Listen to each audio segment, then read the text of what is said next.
Hi friends, ఒక్కసారి గోధుమ పిండితో ఇలా బాదుషా ట్రై చేయండి. జ్యూసీగా గుల్లగా చాలా బాగా వస్తాయి.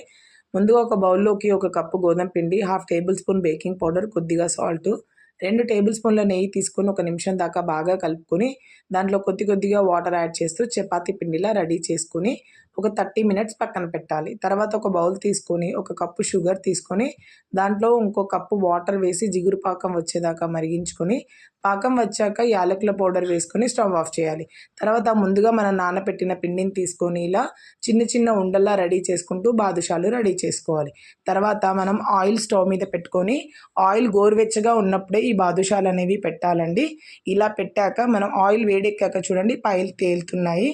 ఇలా తేలాక మనం రెడ్డిష్ కలర్లోకి వచ్చేదాకా 2 సైడ్లు ఫ్రై చేసుకొని దీన్ని ఇంకా 2 సైడ్లు ఫ్రై అయ్యాక మనం దీన్ని పాకంలో వేసుకొని ఒక హాఫ్ అన్ అవర్తో సర్వ్ చేసుకుంటే yummy badusha ready. Thank you for